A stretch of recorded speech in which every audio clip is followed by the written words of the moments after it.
और अब अगली खबर, कोरोना की दूसरी लहर खत्म होने के बाद जिस तरह शेयर बाजार में लगातार उछाल आ रहा है, इसे लेकर जानकारों की नजर में ये तेजी अगले साल मार्च तक लगातार बरकरार रह सकती है। ऐसे में जाहिर है कि निवेश करने वालों के लिए आने वाला वक्त ऐतिहासिक रूप से भरोसे का है और भरोसा यह है कि बाजार में लगा पैसा कहीं जाएगा नहीं, बल्कि आने ही आने वाला है। तो क्या कहते हैं आम लोग, निवेशक और बाजार के जानकार? आप देखिए कई शहरों से आए इनपुट के आधार पर तैयार ये वीकेंड स्पेशल रिपोर्ट।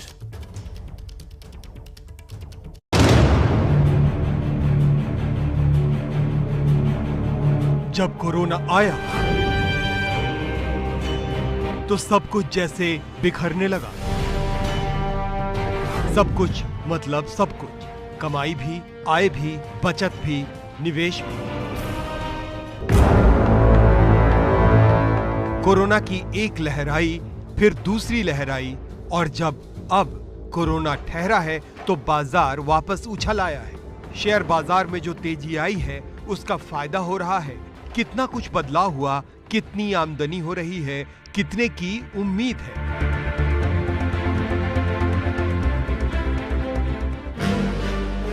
ये है मुंबई के बोरीवली इलाके में रहने वाले जेपी व्याला और उनका परिवार। जेपी पेशे से एक बिजनेसमैन है, लेकिन साथ ही वो शेयर बाजार से भी जुड़े हैं। मुझे ये लगता है कि कोरोना काल में हुआ ये कि अचानक से बहुत ज़्यादा एक बड़ा ड्रॉप आया था। जब जैसे ये आया कि भाई पूरा भारत या पूरा विश्व एक तरीके से जो है लॉकडाउन के असर में आ गया था, तो लोग बहुत ज़्यादा डर गए थे। और डर इसलिए गए थे कि कोई श्योरिटी किसी चीज़ की थी नहीं, तो बाजार एकदम से गिरा। तो पहले कुछ समय तक तो बाजार ने रिकवर किया एक तरीके से, कि जो एकदम से गिर गया था, एक फियर का जो माहौल था, वो फियर के माहौल से बाहर आए। जेपी ब्याला की पत्नी भी शेयर बाजार में रुचि रखती हैं और अपने पति का साथ देती हैं। वो बताती हैं कि हमने अपने परिवार के लिए तमाम शौक की चीजें शेयर बाजार के कमाए पैसे से ही ली हैं और जब शेयर बाजार बढ़ रहा है तो उनको उम्मीद है कि बाजार बढ़ेगा तो उनका भी फायदा होगा। शेयर बाजार जो है वो कंटिन्यू ग्रोइंग है, तो जब कभी भी ऐसा लगा कि हाँ हमको कुछ एसेट बिल्ड करना है तो हमको इससे बहुत हेल्प मिली शेयर बाजार से। और कंटिन्यू जैसे कोई भी हमारा घर खरीदना है या बड़ी गाड़ी ली है, हमने जब गाड़ी ली तो भी वो शेयर बाजार से काफ़ी हेल्प मिली हमें। जब हमने घर लिया तो भी हमको इससे हेल्प मिली। ये है कोरोना काल में नुकसान झेल चुका दिल्ली का त्यागी परिवार। ये उन हजारों परिवारों में से एक है जिनके लिए कोविड का दौर किसी संघर्ष और चुनौती से कम नहीं रहा। संघर्ष अब भी खत्म नहीं हुआ है, लेकिन बाजार के पहले से बेहतर होने से अच्छे भविष्य की आस जुड़ गई है। जब सेकंड वेव आई तो सेकंड वेव में बिल्कुल हमारे बहुत सारा नुकसान हुआ कि कई सौदे जो हमारे हो चुके थे, जैसे टाइम होता है 2-3 महीने का टाइम, अगर कोई मकान खरीदता है तो 2-3 महीने का टाइम उसमें लेता है पैसे का लेन देन में। हमारे साथ कई ऐसा हुआ जिन्होंने लॉकडाउन से पहले हमसे सामान ले लिया और वो बेचारे कोरोना में उनके इतने पैसे लग गए इलाज के दौरान डॉक्टरों के यहाँ कि वो पूरा सौदा कर ही नहीं पाए, तो हमें वो पैसे वापस करने पड़े। पहले से बाजार अब बेहतर हुआ है, लेकिन पहले वाली बात अब भी नहीं है। तीसरी लहर का खतरा लोगों के मन में अब भी घर किए हुए है, जिस कारण लोग निवेश करने से डर रहे हैं। पुराने नुकसान की भरपाई धीरे धीरे हो रही है। पहले जैसे किचन का 8 से 10 हज़ार तक का सामान आता था हमारे लिए, तो हमने वो 5 में या कि 4 में एडजस्ट करना पड़ा है हमको। बच्चों के लिए भी हमें बहुत संभल के करना पड़ा है सब खर्च। इनकी पढ़ाई के लिए भी बाहर का आउट, वो तो लॉकडाउन में वैसे ही बंद हो गया था, लेकिन फिर भी बच्चों के लिए भी हमें पढ़ाई से भी, ट्यूशन वगैरह जो है उसमें भी हमें बहुत कम करना पड़ा है। ये है जयपुर में विदेशी मुद्रा के कारोबार से जुड़े अरविंद। इन्होंने पिछले 1.5 साल में बेहद खराब समय देखा है। विश्वव्यापी लॉकडाउन ने इनके कारोबार को पूरी तरह तोड़ कर रख दिया था। अंतर्राष्ट्रीय पाबंदियों की वजह से पर्यटन कारोबार चौपट हुआ तो विदेशी मुद्रा का लेन देन भी प्रभावित हुआ।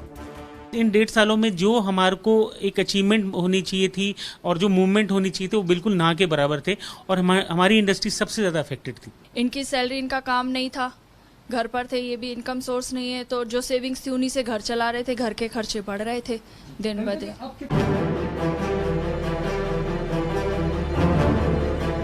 ये है भोपाल के एमपी नगर की एक निजी फर्म में एग्जीक्यूटिव शांति यादव। ये उन कुछ निवेशकों में से हैं जिन्होंने कुछ साल पहले ही शेयर बाजार में कदम रखा है और काफी उतार चढ़ाव देख लिए।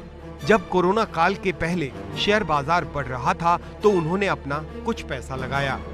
अपनी बचत का एक छोटा हिस्सा ही उन्होंने डरते डरते मार्केट में इन्वेस्ट किया।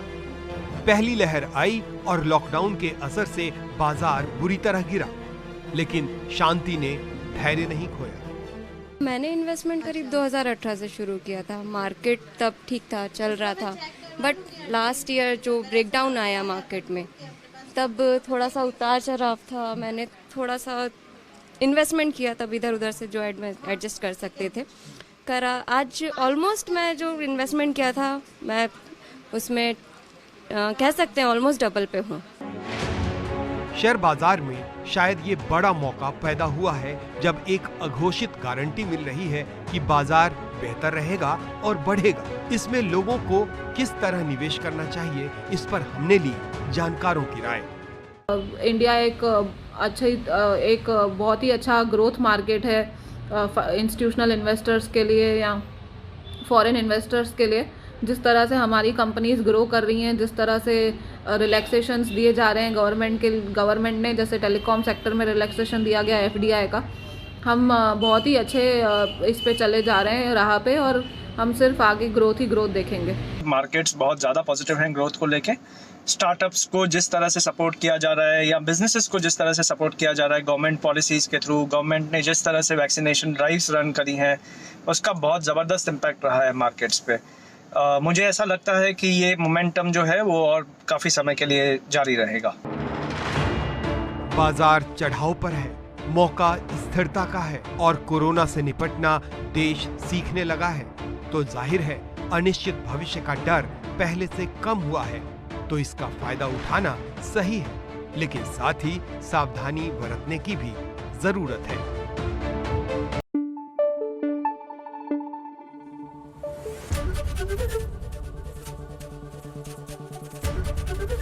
ABP न्यूज आपको रखे आगे।